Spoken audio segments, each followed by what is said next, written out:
창세기 46장 1절에서 7절 말씀 교독합니다. 오늘 말씀은 야곱이 요셉의 초청을 받아 애굽으로 이주하는 과정을 기록하고 있습니다. 그래서 오늘 말씀은 애굽으로 이주하는 야곱이라는 제목으로 묵상하기를 원합니다. 첫째로 야곱은 예배를 드리며 떠났습니다. 1절에 보니까요, 브엘세바에 도착하여 하나님께 희생제사를 드렸다, 그렇게 말씀하고 있습니다. 브엘세바는 애굽과 가나안의 국경입니다. 그래서 가나안 땅에 있어서 최남단이 브엘세바입니다.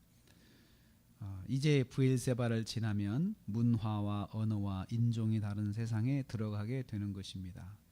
바로 여기서 야곱은 하나님께 제단을 쌓습니다. 중요한 전환점에서 야곱은 먼저 하나님께 예배 드리고 있음을 볼 수 있습니다. 야곱은 중요한 순간에 예배를 먼저 드렸습니다.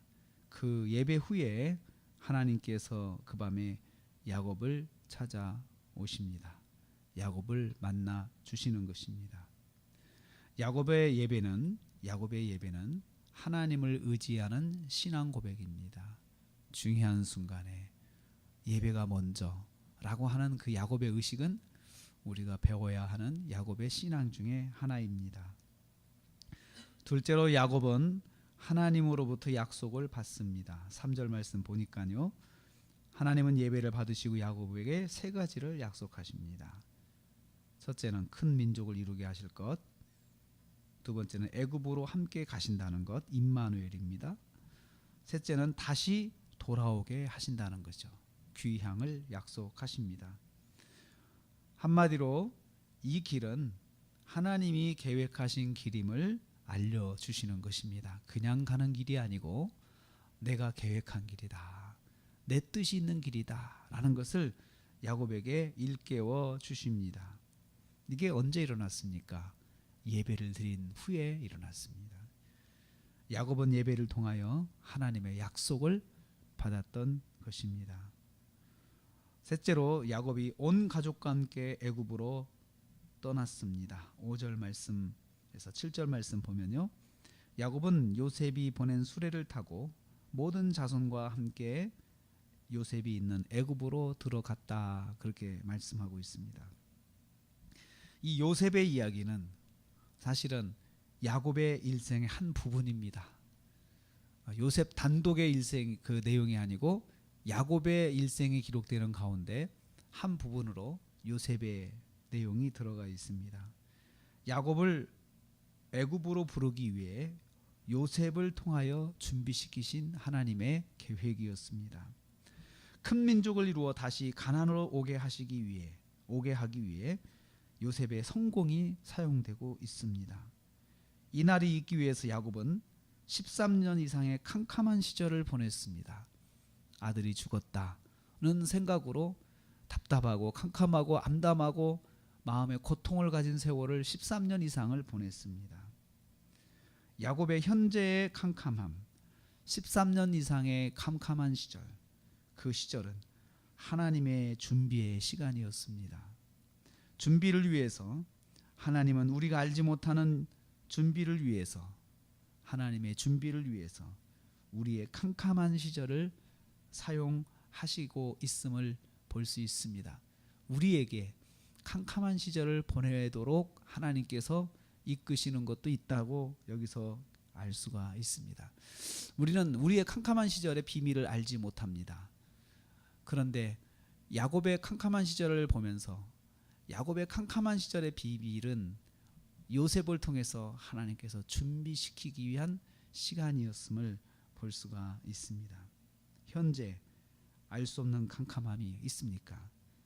거기엔 하나님의 뜻이 있고 하나님의 준비가 진행되는 시간이라고 생각해 보십시오. 우리가 알지 못하는 일들을 하나님께서 계획하시고 하나님께서 이끄시는 시간인데 우리는 지금 답답하고 캄캄해서 만약에 그것을 원망하고 불평한다면 하나님의 준비가 무색해질 것입니다. 그러므로 현재의 캄캄함 속에 해결의 답을 얻으려고 발버둥치기보다는 한순간 한순간 하나님의 말씀에 의지하고 하나님을 바라보려고 하는 것이 더 중요한 것입니다. 알지 못하면, 답이 없으면 하나님을 더 의지하는 쪽으로 행동하는 것이 그게 답이라는 것이죠. 그래도 하나님을 의지해야 됩니다. 그런 말을 우리가 해줄 수가 있습니다. 어떤 암담한 일을 만나가지고 정말 뭐라고 말로 위로할 수 없는 상황에 있는 사람이 있을 때 그분에게 우리가 뭐라고 해야 될까요? 그래도 하나님을 의지하십시오. 여기엔 반드시 하나님의 뜻이 있습니다. 지금 당장은 답이 없지만 이 속에 하나님의 뜻과 계획이 있다고 생각하고 그래도 하나님을 의지합시다. 이렇게 말하는 것이 정답입니다. 만약에 야곱이 그 13년의 세월을 원통하고 비통한 마음을 가지고 하나님을 원망했다면 지금 수레를 타고 떠나는 순간이 얼마나 부끄러웠을까요? 아, 하나님께서 이렇게 준비하신데 나는 그것을 모르고 지금까지 원망과 불평을 했구나 라고 후회를 했을 것입니다. 그런데 야곱은 그 떠나는 순간 예배를 드리는 걸 보면 그래도 하나님을 의지했구나 라는 것을 알 수가 있습니다. 현재 캄캄함이 있습니까? 답은 모르지만 분명한 것은 하나님께서 뭔가를 준비하시고 하나님이 이끌어 가신다는 것은 분명한 것입니다. 그래서 오늘도 우리는 하나님 말씀 의지하는 것이 먼저입니다. 그래도 하나님 말씀 의지하고 그래도 하나님 말씀 붙잡고 그래도 하나님 찬송하고 하는 것이 정답이 되는 것입니다. 오늘 하루 주님을 의지하면서 그래도 주님을 붙잡으면서 승리하시는 저와 여러분 되시기를 주님의 이름으로 축복합니다.